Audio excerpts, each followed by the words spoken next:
Kita tentu semua sepakat kalau olahraga itu merupakan latihan fisik. Tapi seberapa banyak pun kita olahraga, kita tidak bisa menghasilkan apa-apa jika kandungan nutrisi yang harusnya terpenuhi, kita tidak penuhi. Nah, katanya nih, susu protein ini bisa memperbaiki kerusakan-kerusakan otot yang dihasilkan ketika kita berolahraga. Sekarang pertanyaannya, aman nggak sih kalau kita mengkonsumsi susu protein sebelum dan setelah berolahraga? Nah, coba saya mau dengar apa pendapat kalian. Iya, saya lumayan rajin sih. Kalau untuk saat ini sih udah nggak lagi, cuman sebelum-sebelumnya 5 tahun terakhir sih pernah coba untuk itu. Iya, saya rajin olahraga, treadmill, push up, fitness. Suka treadmill, sit up, push up. Ya, sampai sekarang saya masih minum susu suplemen. Yang saya tahu susu suplemen itu untuk membantu pembentukan tubuh dan menambah massa otot. Susu suplemen nggak terlalu sih, main cuma coba sebentar, habis itu udah nggak lagi. Buat pembentukan otot aja sih jadi supaya pembentukan badan pas di saat olahraga itu langsung agak berbentuk sih, lebih cepat. Suka kadang-kadang ditambah madu buat energi otot gitu, buat gedein badan. Belum coba sih. Mungkin buat nambah stamina, mungkin percepat kali bentuk badan, Mbak. Cuman saya kurang tahu sih. Oke, saya juga pernah baca sebuah artikel yang menyebutkan katanya susu protein itu bisa membangun yang namanya massa otot. Benar nggak ya?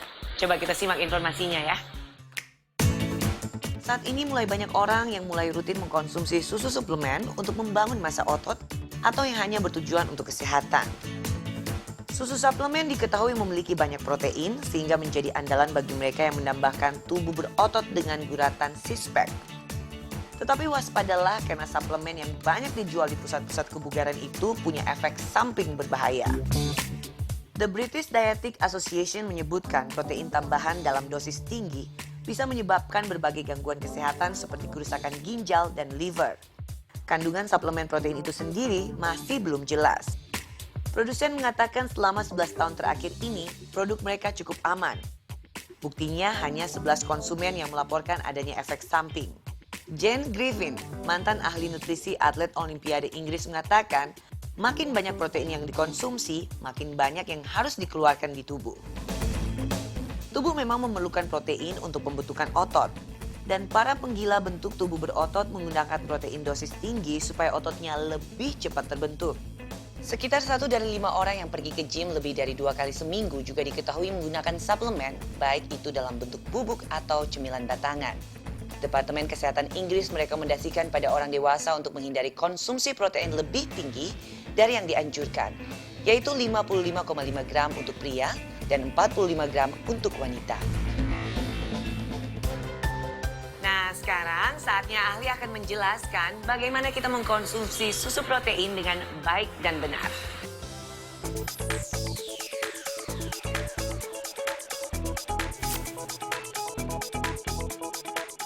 Manusia dewasa itu membutuhkan protein 1 gram per kilogram berat badannya. Tapi kalau manusia itu, individu itu ingin membesarkan otot dan membangun ototnya, dia membutuhkan protein itu sebesar 2 gram setiap kilogram berat badannya. Nah, jenis protein mana yang baik untuk membangun otot adalah jenisnya W. Kita ketahui bahwa jenis protein itu macam-macam. Yang jenis W ini sangat mudah diserap, mudah untuk memulihkan otot kembali. Maka kita sarankan kalau tujuannya untuk membangun otot, maka pilihlah jenis proteinnya yang jenisnya W protein. Ya, kalau kandungannya W protein memang ada syarat mengkonsumsinya.